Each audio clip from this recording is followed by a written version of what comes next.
సమైక్య రాష్ట్రంలో కాంగ్రెస్ పాలనలో ఎరువుల కోసం రైతుల క్యూలైన్లు చూశాం. తెల్లవారుజాము నుంచే బారులు తీరేవారు. లైన్లలో గంటల తరబడి నిలబడలేక చెప్పులను క్యూలైన్లో పెట్టేవారు. ఇప్పుడు తెలంగాణ రాష్ట్రంలో కాంగ్రెస్ సర్కార్ వచ్చింది, మళ్లీ క్యూలైన్లను తెచ్చింది అని మాజీ మంత్రి జగదీష్ రెడ్డి మండిపడ్డారు. గురువారం నల్గొండలో ఆయన మీడియాతో మాట్లాడుతూ కేసీఆర్ హయాంలో 10 ఏళ్లు రాష్ట్రంలో ఎక్కడా కూడా ఎరువుల కొరత అనేది కనిపించలేదని, క్యూలైన్లు లేవని గుర్తు చేశారు. సోయలేని సీఎం, కొందరు మంత్రుల కమిషన్ల దందా యూరియా కొరతకు కారణమని ఆరోపించారు. సీఎం రేవంత్ రెడ్డికి వ్యవసాయంపై కనీస అవగాహన, ప్రభుత్వంపై పట్టు లేవని మాజీ మంత్రి సత్యవతి రాథోడ్ అన్నారు. కాంగ్రెస్ సర్కారు చేతకాని పాలన వల్లే రాష్ట్రంలో యూరియా కొరత వచ్చిందని విమర్శించారు. మహబూబాబాద్ జిల్లా నరసింహులపేటలోని పీఏసీఎస్ గోదాం వద్ద గురువారం యూరియా కోసం రైతులు బారులు తిరిగి ఉండగా ఆమె వారితో మాట్లాడి సమస్యలు అడిగి తెలుసుకున్నారు. అనంతరం మాట్లాడుతూ నాట్లు పూర్తి చేసుకున్న రైతులకు యూరియా అవసరం ఉందనే అవగాహన లేని రేవంత్ రెడ్డి ముఖ్యమంత్రిగా ఉండటం ప్రజల దురదృష్టకరమని మండిపడ్డారు. నెల రోజులుగా రాష్ట్రంలో ఒక్కొక్క ప్రాంతంలో యూరియాకు సంబంధించిన కొరతను రైతాంగం ఎదుర్కొంటున్నారు.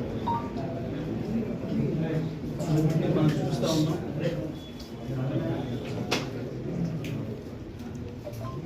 ఆ కొరత ఇంకా తీవ్రమయ్యే ప్రమాదం ఉంది.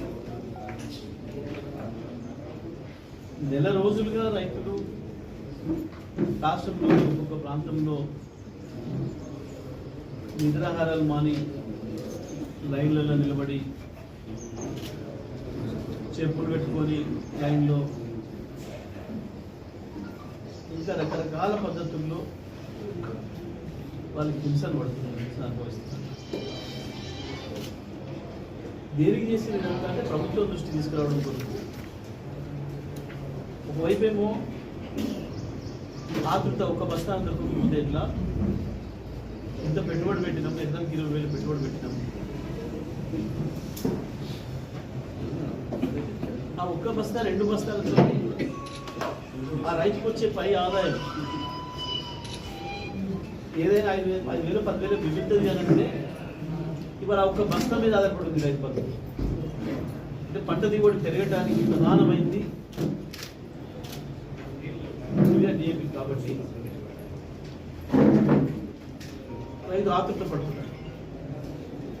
కానీ ఈ ప్రభుత్వానికి చీమ కుట్టినట్టు కూడా లేదు. వాస్తవానికి ప్రభుత్వం ముందు జాగ్రత్తగా ఉండాలి. గతంలో కేసీఆర్ గారు ఎండాకాలంలోనే మే నెలల్లోనే మొత్తం తెలంగాణలో ఉన్న అన్ని గోడౌన్లలో నిల్వలు పెట్టేది. రైతు పొలం దగ్గరికే చేరాలి ఎరువులు అని చెప్పి ప్రతి సంవత్సరం ప్రతి క్రాప్కి రివ్యూ చేసేది రాష్ట్ర స్థాయి అధికారులతో.